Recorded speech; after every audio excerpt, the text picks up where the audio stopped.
Hi hello ನಮಸ್ತೆ welcome back ಅನ್ನಸವಿರುಚಿಯನ್ vlogs. I hope ಎಲ್ಲರೂ ಚೆನ್ನಾಗಿದ್ದೀರಾ. ಅನ್ನಂ ಪರಬ್ರಹ್ಮ ಸ್ವರೂಪಂ. ನಾನಿವತ್ತು ಹೋಮ್ ಮೇಡ್ ಸಾಸನ್ನು ಮಾಡಿ ತೋರಿಸ್ತಾ ಇದ್ದೀನಿ. ಸಿಂಪಲ್ಲಾಗಿ ಈಸಿಯಾಗಿ ಕ್ವಿಕ್ಕಾಗಿ ಮಾಡ್ಕೋಬೋದು. ಹೊರಗಡೆ ನಾವು ದುಡ್ಡು ಕೊಟ್ಟು ತಂದು ತಿನ್ನೋದಕ್ಕಿಂತ ಮನೆಯಲ್ಲಿ ಹೆಲ್ತಿಯಾಗಿ ಮಾಡ್ಕೋಬೋದು.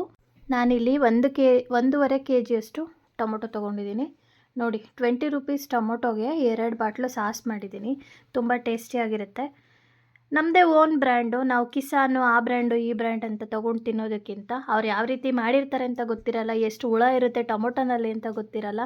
ಇದನ್ನು ಕೂಡ ನಾವು ದುಡ್ಡು ಕೊಟ್ಟು ಪರ್ಚೇಸ್ ಮಾಡ್ತೀವಿ. ಸಾಧ್ಯವಾದಷ್ಟು ಮನೆಯಲ್ಲೇ ನಾವು ಹೋಮ್ ಮೇಡ್ ತಿನ್ನೋದು ಆರೋಗ್ಯಕ್ಕೆ ಒಳ್ಳೆಯದು. ಸಾಸ್ಗಳಂತೂ ತುಂಬ ಪ್ರಿಸರ್ವೇಟಿವ್ ಇರುತ್ತೆ.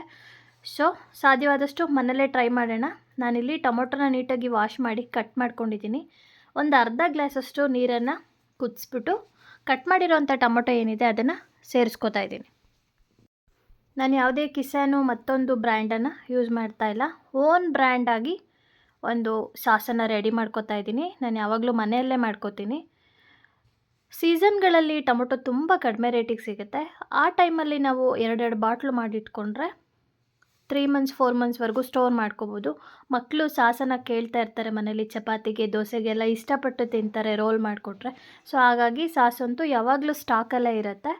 ಬನ್ನಿ ಯಾವ ರೀತಿ ಮಾಡೋದು ಅಂತ ನಾನು ತೋರಿಸ್ತೀನಿ.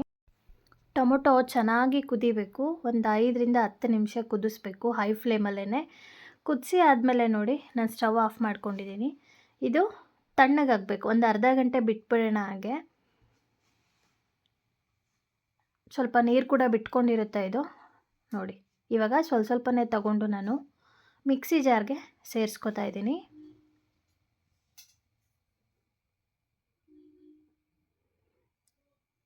ಒಂದೇ ಸಲ ತುಂಬ ಹಾಕ್ಕೋಬಾರ್ದು, ಚೆಲ್ಬಿಡುತ್ತೆ ಎಲ್ಲ ನೀರಿನಂಶ ಇರೋದ್ರಿಂದ. ಸೊ ಹಾಗಾಗಿ ನಾವು ಸ್ವಲ್ಪನೇ ಹಾಕ್ಕೊಂಡು ಈ ರೀತಿ ನಾವು ಟೊಮೊಟೊ ಜ್ಯೂಸ್ ಏನಿರುತ್ತೆ ಒಂದು ಬಾಣಲೆಗೆ ಫಿಲ್ಟರ್ ಮಾಡ್ಕೋಬೇಕು. ನೋಡಿ, ಈ ರೀತಿ ಫಿಲ್ಟರ್ ಮಾಡ್ಕೋಬೇಕು. ಮಿಕ್ಕಿದೆಲ್ಲ ಏನಿದೆ ಅದನ್ನು ಅಷ್ಟೇ ಫೈನ್ ಪೇಸ್ಟ್ ಮಾಡಿಕೊಂಡು ಮತ್ತೆ ಎಕ್ಸ್ಟ್ರಾ ನೀರೆಲ್ಲ ಬೇಕಾಗೋದಿಲ್ಲ. ಮತ್ತೆ ಅದನ್ನು ರುಬ್ಕೊಂಡು ಮಿಕ್ಕಿರೋ ಅಂಥದ್ದನ್ನು ಕೂಡ ನಾನು ಇದೇ ರೀತಿ ರುಬ್ಕೊಂಡು ಸೇರಿಸ್ಕೊತಾ ಇದ್ದೀನಿ, ಫಿಲ್ಟರ್ ಮಾಡ್ಕೋತಾ ಇದ್ದೀನಿ. ಯಾರೆಲ್ಲ ನನ್ನ ಚಾನಲ್ ಸಬ್ಸ್ಕ್ರೈಬ್ ಮಾಡದೆ ನೋಡ್ತಾ ಇದ್ದೀರಾ, ಸಬ್ಸ್ಕ್ರೈಬ್ ಮಾಡ್ಕೊಂಡು ನೋಡಿ. ಪಕ್ಕದಲ್ಲಿರೋಂಥ ಬೆಲ್ಲೈಕನ್ ಕ್ಲಿಕ್ ಮಾಡಿ ನನ್ನ ಎಲ್ಲ ವಿಡಿಯೋ ನೋಟಿಫಿಕೇಷನ್ ಕೂಡ ನೀವು ಪಡಿಬೋದು. ಸಾಧ್ಯವಾದಷ್ಟು ನಾವು ನೀರನ್ನು ಕಡಿಮೆ ಹಾಕ್ಕೋಬೇಕು, ಏಕೆಂದರೆ ತುಂಬ ದಿನ ಸ್ಟೋರ್ ಮಾಡ್ಕೋಬೇಕಲ್ವ. ನೀರಿನ ಅಂಶ ಇದ್ದರೆ ಕೆಟ್ಟೋಗ್ಬಿಡುತ್ತೆ. ಸೊ ನೀರನ್ನು ನಾವು ಜಾಸ್ತಿ ಹಾಕ್ಕೊಂಡ್ರೆ ತುಂಬ ಹೊತ್ತು ಕುದಿಸ್ಕೋಬೇಕಾಗತ್ತೆ. ಹಾಗಾಗಿ ಸ್ವಲ್ಪ ನೀರು ಹಾಕ್ಕೊಂಡ್ರೆ ಸಾಕಾಗುತ್ತೆ. ಅಂದರೆ ಟೊಮೊಟೊ ಬೇಯಿಸ್ಕೊಳ್ಳುವಾಗ ಟೊಮೊಟೊದಲ್ಲೇ ನೀರಿನ ಅಂಶ ಇರೋದ್ರಿಂದ ಬಿಟ್ಕೊಳ್ಳುತ್ತೆ ಅಲ್ವಾ. ನೋಡಿ, ಇವಾಗ ನಾನು ಸ್ಟವ್ ಆನ್ ಮಾಡಿ ಕುದಿಯೋದಕ್ಕೆ ಇಟ್ಟಿದ್ದೀನಿ. ಇವಾಗ ಒಂದು 5-6 ನಿಮಿಷ ಇದನ್ನು ಕುದಿಸ್ಕೊಳ್ಳೋಣ. ಟೊಮೊಟೊನ ನಾವು ಬೇಯಿಸ್ಕೊಳ್ಳುವಾಗ 1 ಪಿಂಚಷ್ಟು ಚಕ್ಕೆ, 2 ಲವಂಗ ಕೂಡ ಸೇರಿಸ್ಕೋಬೋದು. ಮತ್ತು ಕಲರ್ ಬೇಕು ಅಂತಂದರೆ ಇಲ್ಲಿ ಬೀಟ್ರೋಟನ್ನು ಆ್ಯಡ್ ಮಾಡ್ಕೋಬೋದು. ನಾನು ಯಾವುದೇ ಫುಡ್ ಕಲರ್ ಆ್ಯಡ್ ಮಾಡ್ತಾಯಿಲ್ಲ. ಇವಾಗ ನಾನು ಚಕ್ಕೆ ಮತ್ತು ಲವಂಗ ಪೌಡರ್ ಏನಿದೆ ಅದು ಚಿಟಿಕೆಯಷ್ಟು ಸೇರಿಸ್ಕೊಂಡಿದ್ದೀನಿ, ಸ್ವಲ್ಪ ಫ್ಲೇವರಿಗೆ ಅಷ್ಟೇ. ಇಲ್ಲಾಂದರೆ ಚಕ್ಕೆ ಪೀಸನ್ನು ಹಾಕಿ ಆಮೇಲೆ ಲಾಸ್ಟಲ್ಲಿ ತೆಕ್ಕೋಬೋದು. ಬಟ್ ನಾನಿಲ್ಲಿ ಪೌಡರ್ನ ಆ್ಯಡ್ ಮಾಡ್ಕೊಂಡಿದ್ದೀನಿ. ಇದು ಕುದೀತಾ ಕಲರ್ ಕೂಡ ಚೇಂಜ್ ಆಗುತ್ತೆ. ನೋಡಿ, ಇವಾಗ ನಾನು ಉಪ್ಪನ್ನು ಸೇರಿಸ್ಕೊತಾ ಇದ್ದೀನಿ. ಸುಮಾರು 2ರಿಂದ 3 ಸ್ಪೂನಷ್ಟು ಉಪ್ಪನ್ನು ಹಾಕ್ಕೋತಾ ಇದ್ದೀನಿ. ಸಾಸ್ ಜಾಸ್ತಿ ಇದೆ ಅಲ್ಲ, ಸೊ ಹಾಗಾಗಿ ನೋಡಿಕೊಂಡು ಟೇಸ್ಟಿಗೆ ಹಾಕ್ಕೋಬೇಕು. 4 ಸ್ಪೂನು ನಾನು ಖಾರದ ಪುಡಿಯನ್ನು ಸೇರಿಸ್ಕೊತಾ ಇದ್ದೀನಿ. ಇದು ಅಚ್ಚ ಖಾರದ ಪುಡಿ. ಸೊ ಇದರಿಂದನೇ ಕೂಡ ಕಲರ್ ಚೆನ್ನಾಗಿ ಬರುತ್ತೆ.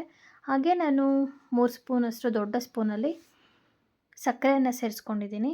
ಇವಾಗ ಇದನ್ನು ಚೆನ್ನಾಗಿ ಮಿಕ್ಸ್ ಮಾಡ್ಕೊಳ್ಳೋಣ, ಕೈ ಬಿಡದೆ ತಿರುಗಿಸ್ಕೊಳ್ಳೋಣ. ಗಂಟಾಗ್ದಂಗೆ ನೀಟಾಗಿ ನಾವು ತಿರುಗಿಸ್ಕೊಳ್ಳೋಣ. ನೋಡಿ, ಕಲರ್ ಎಷ್ಟು ಚೆನ್ನಾಗಿ ಬರುತ್ತೆ ಅಂತ. ಇದು ಕುದೀತಾ ಕಲರ್ ತುಂಬ ಚೆನ್ನಾಗಿ ಬರುತ್ತೆ.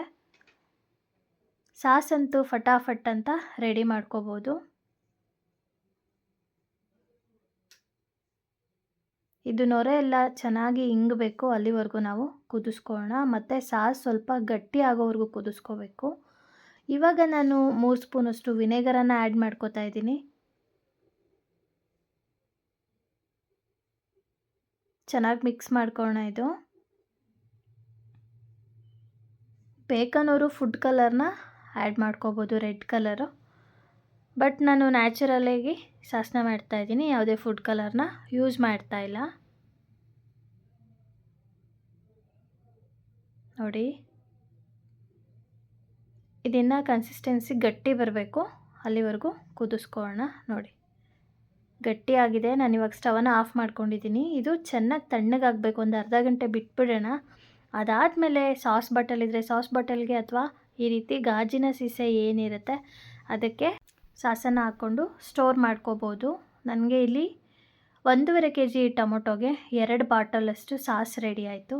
ನೋಡಿದ್ರಲ್ಲ ಹೋಮ್ ಮೇಡ್ ಸಾಸ್ ಎಷ್ಟು ಈಸಿಯಾಗಿ ಆಯಿತು ಅಂತ. ನೀವು ಕೂಡ ಕ್ವಿಕ್ಕಾಗಿ ಮನೆಯಲ್ಲೇ ಮಾಡ್ಕೊಳ್ಳಿ. Thank you. Take care. Bye.